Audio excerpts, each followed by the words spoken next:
Chapter 21. With the raids came the distribution. This was a custom of ours, the awarding of prizes, the claiming of war spoils. Each man was allowed to keep what he personally won: armor that he stripped from a dead soldier, a jewel he tore from the widow's neck. But the rest, ewers and rugs and vases, were carried to the dais and piled high for distribution. It was not so much about the worth of any object as about honor. The portion you were given was equal to your standing in the army. First allotment went usually to the army's best soldier, but Agamemnon himself named himself first and Achilles second. I was surprised that Achilles only shrugged. Everyone knows I am better. This only makes Agamemnon look greedy. He was right, of course, and it made all the sweeter when the men cheered for us, tottering beneath our pile of treasure, and not for Agamemnon. Only his own Mycenaeans applauded him. After Achilles came Ajax, then Diomedes and Menelaus, and then Odysseus, and on and away until Cebriones was left with only wooden helmets and chipped goblets. Sometimes, though, if a man had done particularly well that day, the general might award him something particularly fine before even the first man's turn. Thus, even Cebriones was not without hope. In the third week, a girl stood on the dais, amidst the swords and woven rugs and gold. She was beautiful, her skin a deep brown, her hair black and gleaming.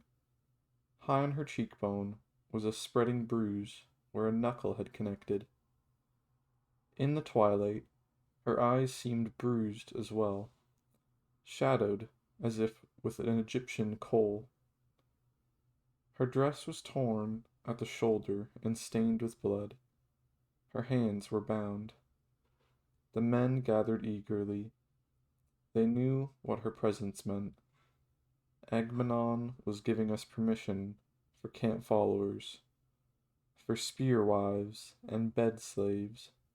Until now, the women had simply been forced in the fields and left. In your own tent was a much more convenient arrangement. Agamemnon mounted the dais, and I saw his eyes slide over the girl, a slight smile on his lips. He was known, all of the house of Atreus was, for his appetites. I do not know what came over me then, but I seized Achilles' arm and spoke into his ear. "Take her." He turned to me, his eyes wide with surprise. "Take her as your prize, before Agamemnon does, please." He hesitated, but only for a second. "Men of Greece," he stepped forward, still in the day's armor, still smeared with blood. "Great king of Mycenae." Agamemnon turns his face to him, frowning. "Pelides? I would have this girl as my war prize." At the back of the dais, Odysseus raised an eyebrow. The men around us murmured. His request was unusual, but not unreasonable. In any other army, first choice would have been his anyway. Irritation flashed in Agamemnon's eyes. I saw the thoughts turn across his face. He did not like Achilles, yet it was not worth it here, already, to be churlish. She was beautiful, but there would be other girls. "I grant your wish, Prince of Phaeda," She is yours." The crowd shouted its approval. They liked their commanders generous, their heroes bold and lusty. Her eyes had followed the exchange with bright intelligence. When she understood that she was to come to us, I saw her swallow, her gaze darting over Achilles. "I will leave my men here for the rest of my belongings. The girl will come with me now." Appreciative laughter and whistles from the men. The girl trembled all over, very slightly, like a rabbit checked by a hawk overhead. "Come," Achilles commanded. We turned to go. Head down. She followed. Back in our camp, Achilles drew his knife, and her head jerked with a little fear. He was still bloody from the day's battle. It had been her village he had plundered. "Let me," I said. He handed me the knife and backed away, almost embarrassed. "I am going to free you," I said. Up close, I saw how dark her eyes were, brown as richest earth.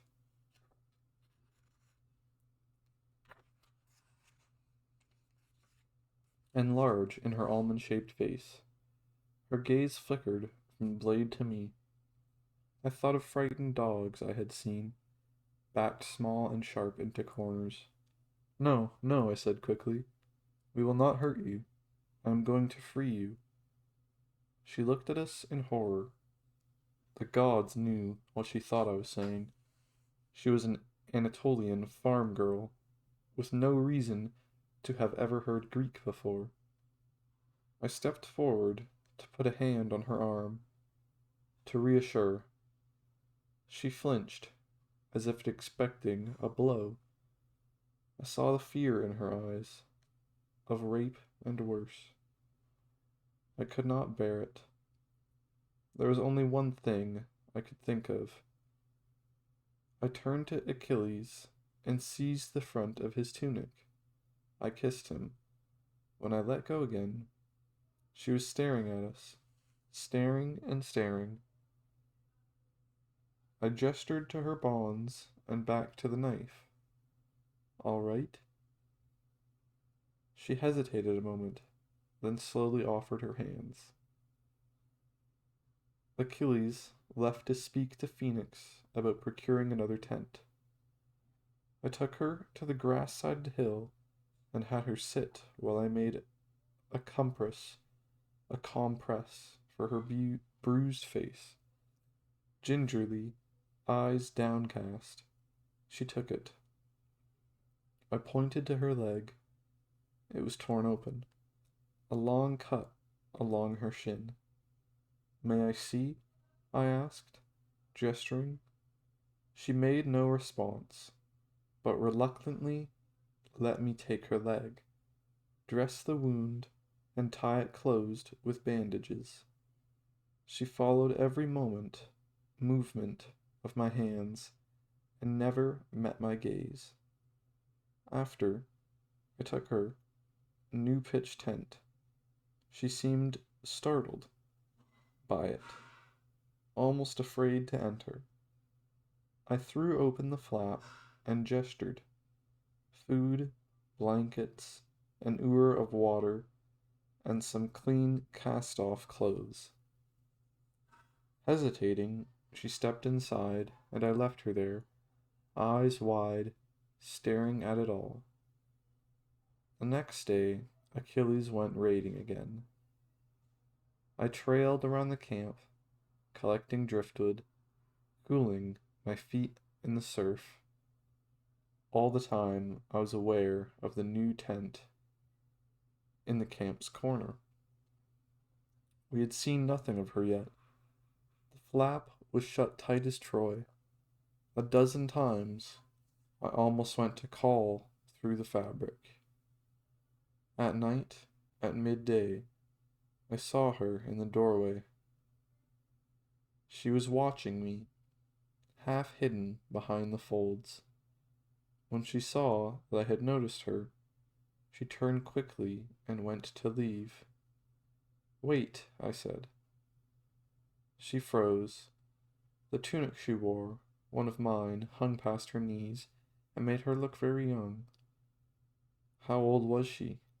I did not even know. I walked up to her. Hello? She stared at me with those wide eyes. Her hair had been drawn back, revealing the delicate bones of her cheeks. She was very pretty. Did you sleep well? I do not know why I kept talking to her. I thought it might comfort her. I had once heard Chiron say that you talk to babies to soothe them. Patroclus, I said, pointing at myself. Her eyes flickered to me, then away. Patroclus, I repeated slowly. She did not answer, did not move. Her fingers clutched the cloth of the tent flap. I felt ashamed then. I was frightening her. I will leave you, I said. I inclined my head and made to go. She spoke something, so low I could not hear it. I stopped. What?